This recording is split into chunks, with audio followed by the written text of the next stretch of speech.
कि चलो चलो चलो चलो चलो चलो चलो।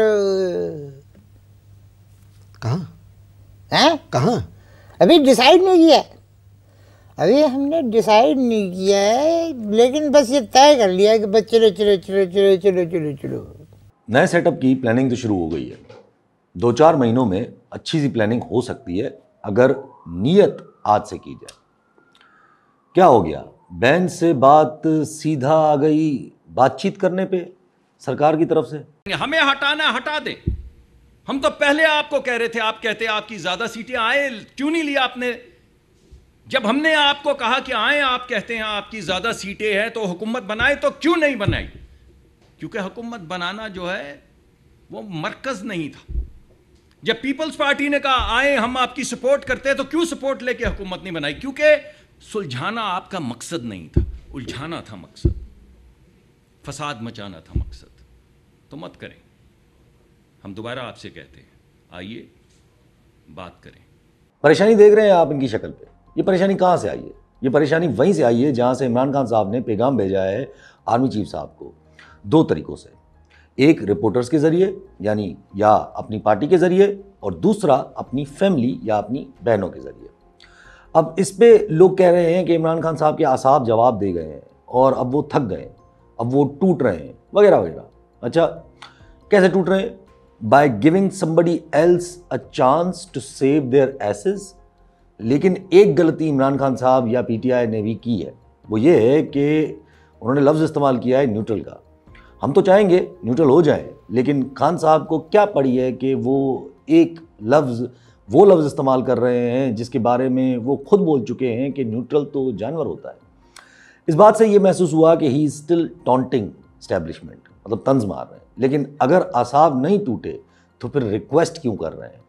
क्योंकि मेरा ये काफ़ी दिनों से मानना है कि जब मुल्क के हालात इंटरनेशनली और नेशनली दोनों तरफ से on a brink of collapse हो, तो ये मुमकिन ही नहीं कि खान साहब से बात शुरू ना हुई हो। तो फिर सवाल तो उठेगा ना कि खान साहब ये बात क्यों कर रहे हैं कि जनरल साहब आप अगर इस राह पे चलेंगे या इस राह पे कंटिन्यू करेंगे तो इस सरकार के साथ जो लोगों की नफ़रत है वो आपकी तरफ भी हो जाएगी, और फिर सॉर्ट ऑफ रिक्वेस्ट भी कर रहे हैं। किसी को ये बात समझ आ रही है कि 2 हफ्तों तक तो जो इंसान बादशाह सलामत के मजाक उड़ा रहा था, आज वो सीरियस होकर रिक्वेस्ट करेगा? 2 हफ्तों में थक गए इमरान खान साहब। अच्छा, अगर बैकडोर टॉक्स हो रहे हैं तो इमरान खान को ये मीडिया के थ्रू बुलवाने की क्या ज़रूरत है? क्योंकि उमूमन आप मीडिया के थ्रू पैगाम तब भिजवाते हैं जब आपकी कोई डायरेक्ट कम्युनिकेशन लाइन नहीं होती है। तो फिर जब दूसरों के थ्रू बयानात दे रहे हैं तो फिर जाहिर है टॉक्स तो नहीं हो रहे होंगे, और इमरान खान साहब वाकई अब मजबूर होकर ये रिक्वेस्ट कर रहे होंगे? नहीं, दोनों का जवाब नहीं है। जब लड़ाई पर्सनल हो और एक दूसरे पे बिल्कुल यकीन ना हो और किसी को फेस सेविंग चाहिए हो, तो आप कॉन्फिडेंस बिल्डिंग मेजर्स करते हो। क्योंकि इमरान खान साहब पे यकीन करना इतना आसान नहीं है। कल ही तक वो न्यूट्रल को जानवर कह रहे थे और आज फिर कह रहे हैं कि न्यूट्रल बन जाए। जब लड़ाई पर्सनल हो तो कभी भी डायरेक्ट कम्युनिकेशन मैटर नहीं करती। उमूमन ऐसे होता है कि चंद लोग आपके पास या आपसे कुछ बोलते हैं करने को, ताकि फिर उस चीज़ को बेस बना के दूसरे बंदे के पास जाए कि भाई बात कर लें अब, या कुछ अकल कर लें।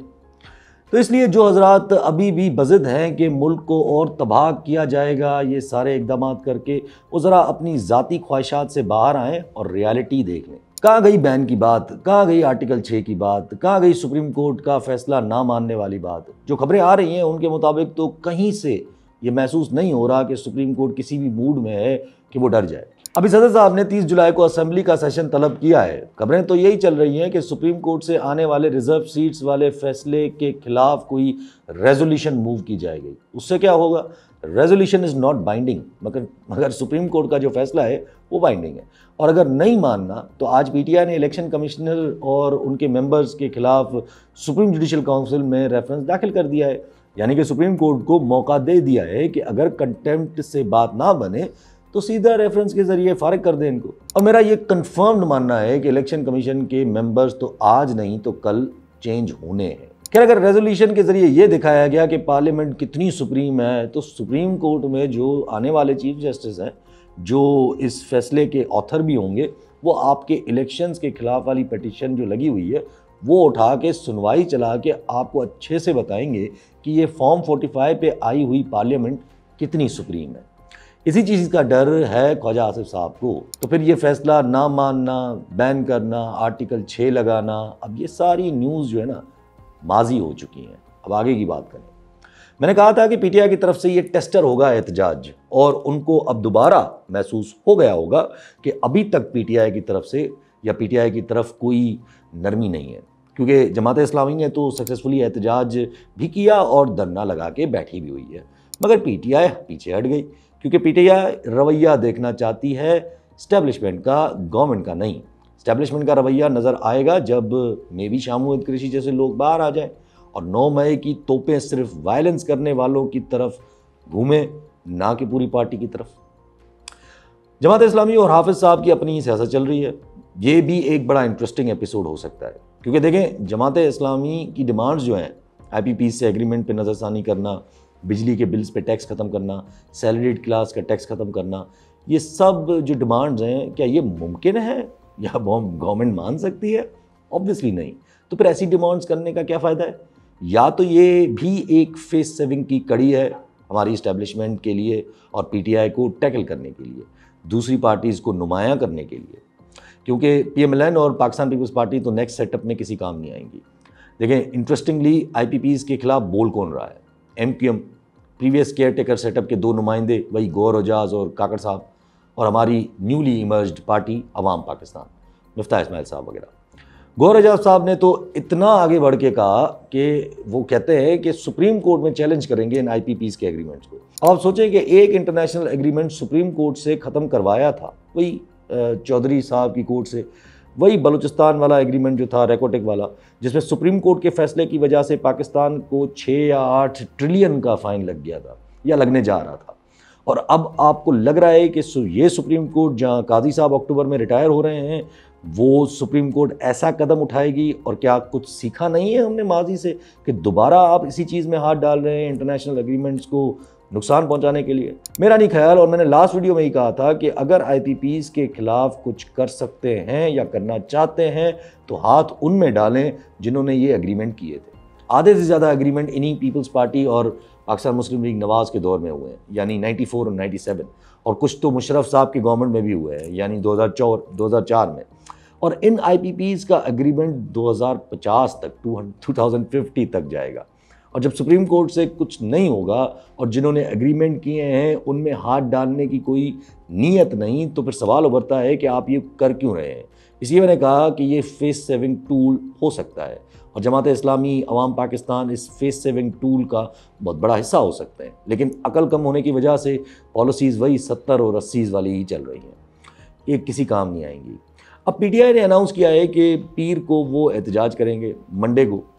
अब देखते हैं कि PTI के 2 बार रिक्वेस्ट के बाद वहाँ से क्या रिस्पांस आता है। क्या इस्लामाबाद की एडमिनिस्ट्रेशन इजाज़त दे देती है?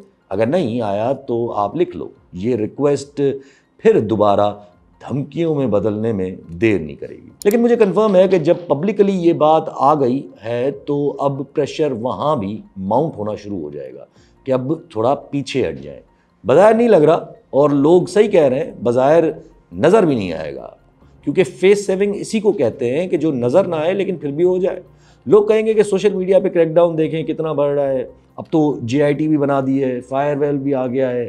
आने दो भाई, इन दोनों चीज़ों से, इन सारी चीज़ों से कोई फ़र्क नहीं पड़ता, क्योंकि जब ना अखबार था और ना TV, तब भी आप पाकिस्तान पीपल्स पार्टी को ख़त्म नहीं कर पाए।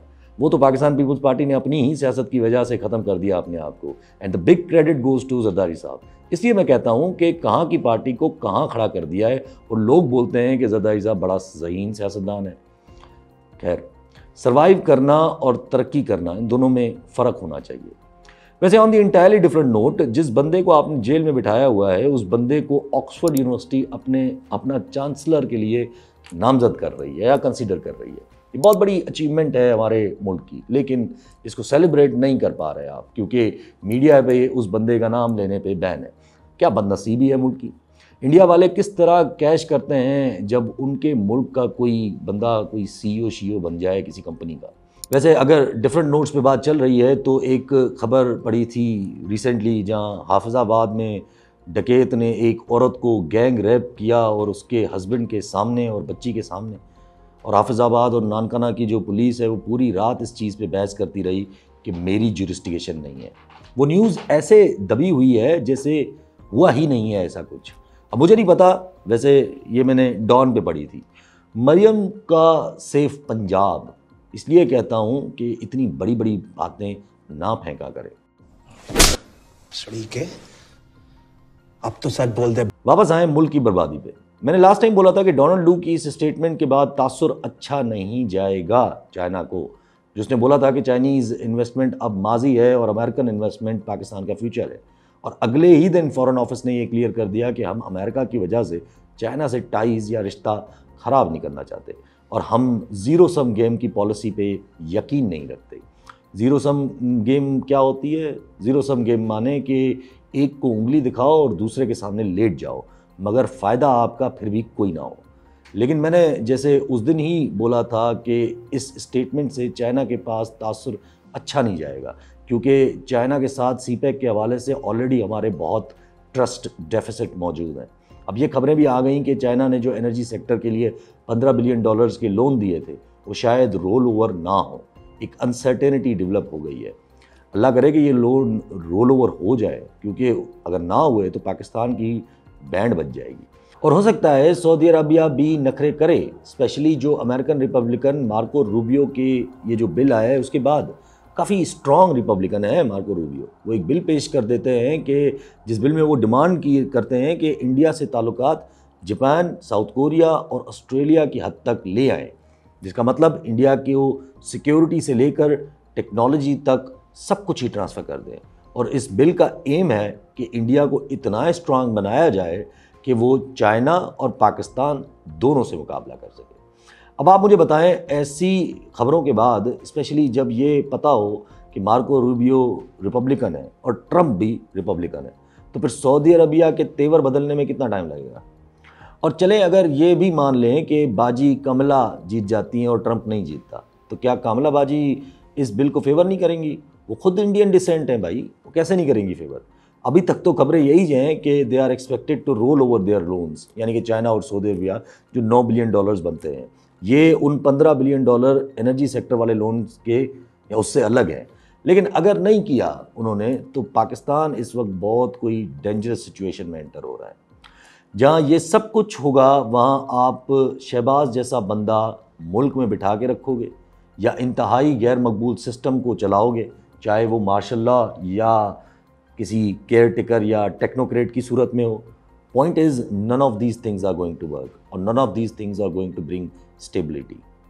मुल्क में महंगाई बिल्कुल उस नहज पे है कि एक इवेंट या एक एहतजाज किसी भी वक्त राइट्स में कन्वर्ट हो सकता है।